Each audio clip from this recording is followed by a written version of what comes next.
Welcome to the Send Messages tutorial video.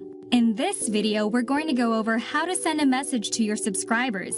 To walk you through this, let's send a basic one-time message to a distribution list.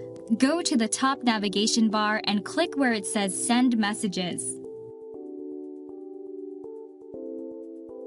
In the first field, type in a description for your messaging campaign. This is just for your information to remind you the purpose of this particular campaign. Your customers will not see this. Next, for Send Message Via, you have two options, Normal Blast and Smart Blast. Normal Blast will send your message straight to the channels you select, like text message, IM, email, and so on. Smart Blast, on the other hand, will send your message to each channel you select until your recipient responds. You can send your message just one time or have a message be sent automatically after a specific number of days after a contact signs up. You can also have the message be sent every couple days, months, or even years. Again, we're just going over the basic route, so select one-time message to distribution list. Now, under Send Time, we get the option of sending the message now or at a later time. Let's go ahead and choose Send Now. Everything should be good to go, so click on Compose Message. On the next screen is where you get to compose your actual message. In the top section called Mobile Text Message, there is a row of icons that enables various features. The first feature, Shorten URL, allows you to input a URL address, like your organization's website, which you would like to link to in your text message. The next icon, Data Merge, lets you automatically personalize each text message by inserting your recipient's contact data, like first name, last name, or both. The third icon, which looks like a merchandise tag, allows you to insert either a text coupon code or barcode coupon. This will be explained in another upcoming tutorial video. The next icon, which looks like two overlapping boxes, is the Image Library feature. By enabling this, your text message becomes an MMS, which allows you to insert full-color images, and the character limit is extended from 160 to 500. The empty box at the end allows you to change the header for your text message. By default, it will be the name of your organization, but you can customize it here just for this message. In the big white space, you'll see that organization name. After it, you can start composing your text message. In this same messaging campaign, we'll also be sending an instant messenger message via MSN Live and AOL. With IM, you get some of the same enhanced features as text message, except for coupon codes and the ability to change the organization name, as there is none.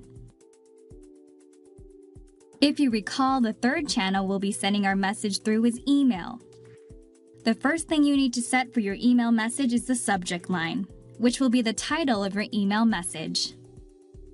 Next, you get to customize your email message visually through the graphical HTML version editor.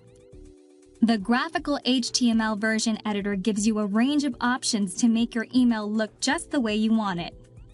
You can also insert URLs and images. If you would rather save the time and hassle of designing your email, we have hundreds of professionally created templates for all kinds of occasions. While the graphical HTML version editor can make your message look great, the alternate text version editor gives you some of the same practical features we went over already, like Shorten URL, Data Merge, and Coupon. Another great option is the ability to attach whatever kinds of files you want, like PDFs or docs, to your email message. Now that we're done composing the message or messages, we have a couple more housekeeping things to take care of. Every email needs to show where the email came from, and if the recipient wants to, a way to respond. So fill in the two appropriate fields in the email message addresses section with that information. Next, you can include a link to one of your pre-existing online sign-up pages. if you would like to provide an easy way for your recipients to provide you with other contact information, like phone number and so on. Finally, with email format, decide if you want to send out both HTML and plain text versions of your email, or just a plain text one.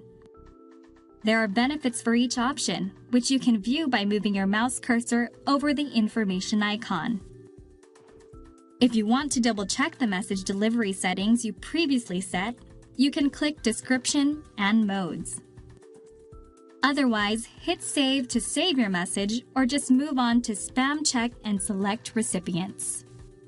If you see this next screen, your message has passed our spam check, which verifies your email message for maximum deliverability. Now you will be deciding who your message will go out to. In the Select Recipient section, you will see a list of your distribution lists. Click on your desired distribution list or lists, and then click the blue right arrow button, which will move those selected lists into the Selected Items list. If you change your mind, select the lists you want to remove from the message by clicking them in the Selected Items list, and then the blue left arrow button. With the Filter by Area Codes option, you can target your message to be restricted to specific area codes. Lastly, you can filter through the custom fields by clicking the Custom Recipients Filter checkbox and selecting the desired field labels in the drop-down menu. Now your message is really ready to go. Press the blue Preview and Send button to see a summary of your message delivery and costs, as well as what your messages will look like. If you're happy with everything, click the blue Send button, or you can go back, review, and reconfigure your settings by clicking the Select Recipients button or the large menu arrow buttons under the top navigation bar. Congratulations! You've just learned how to use the main tool of our messaging platform. Stay tuned for more tutorial videos to really take advantage of our powerful marketing tools.